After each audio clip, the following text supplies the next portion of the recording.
साहिवाल की खुश्क धरती और दो किसान।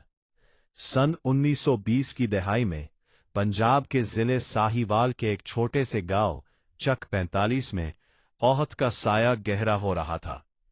बारिशें रूठ गई थीं और जमीनें बंजर हो चुकी थीं। इस गांव में दो किसान रहते थे, अहमद्दीन और करम इलाही। अहमद्दीन एक मेहनती और साबिर इंसान था, जबकि करम इलाही लालची और खुदगर्ज था। इन दोनों के पास गंदम का कुछ जखीरा मौजूद था, लेकिन कौहत की शिद्दत बढ़ती जा रही थी। अहमद्दीन ने अपना अनाज खामोशी से जरूरतमंदों में बांटना शुरू कर दिया, जबकि करम इलाही ने अपना अनाज छुपा लिया।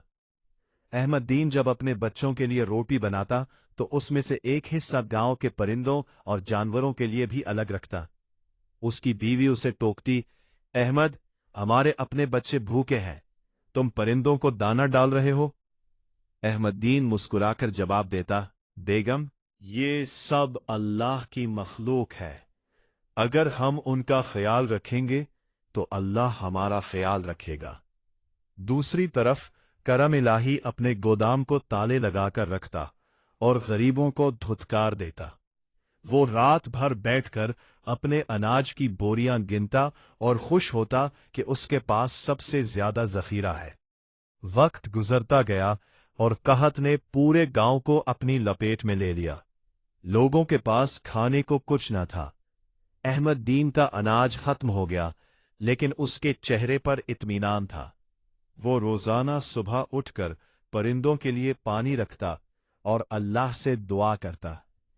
करम इलाही का गोदाम भरा हुआ था, लेकिन उसे डर था कि कोई उसे लूट न ले। वो हर वक्त परेशान रहता और किसी पर भरोसा नहीं करता था। उसकी लालच ने उसे तन्हा कर दिया था। एक रात जब पूरा गांव भूख और प्यास से तड़प रहा था, अचानक आसमान पर बादल छा गए। बिजली चमकी और बारिश की पहली बूंद जमीन पर गिरी। लोग खुशी से नहाल हो गए। अहमद्दीन ने सजदाए शुक्र अदा किया, जबकि करम इलाही ने जल्दी से अपने गोदाम के दरवाजे बंद कर दिए ताकि बारिश का पानी अंदर न चला जाए। अगली सुबह जब अहमद्दीन अपने खेत में गया तो उसे एक अजीब मंजर नजर आया। उसके खेत में हर तरफ नायाब बीज बिखरे हुए थे, जो परिंदों ने लाकर गिरा दिए थे। करम इलाही ने जब सुना कि अहमद्दीन के खेत में मौजज़ाती फसल अगने वाली है तो वो हसद से जल उठा। उसने अपना गोदाम खोला ताकि वो भी अपनी गंदम बो सके, लेकिन ये देखकर दंग रह गया कि उसका तमाम अनाज सड़ चुका था। बोरियों में सिर्फ काले दाने और कीड़े मकोड़े थे। करम इलाही की लालच ने उसे बर्बाद कर दिया था। वो गांव वालों के सामने रुस्वा हो गया और उसे अपनी गलती का एहसास हुआ। अहमद्दीन के खेत में एक ऐसी फसल उगी जो पूरे गांव के लिए काफी थी। उसने अपना अनाज सब में बराबर बांट दिया, यहां तक कि करम इलाही को भी हिस्सा दिया। गांव वालों ने अहमद्दीन की सखावत और साबिराना किरदार को सराहा।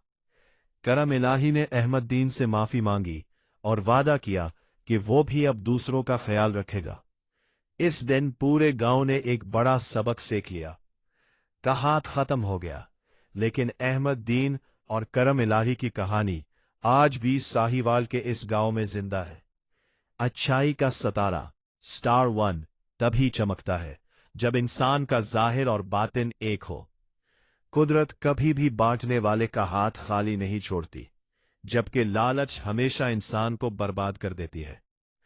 अहमद्दीन ने साबित कर दिया कि सच्ची दौलत वो सुकून है जो दूसरों के काम आने से मिलता है। इखलाकी पैगाम, अल्लाह ताला नियतों को जानता है। सखावत और साबिराना किरदार किसी के डर से नहीं, बल्कि अल्लाह की खुशनुदी और अपने ज़मीर के इत्मीनान के लिए होनी चाहिए। कुदरत कभी भी नेकी का बदला जाया नहीं करती। 11th स्टार इंफोटेनमेंट, हमारे चैनल को सब्सक्राइब।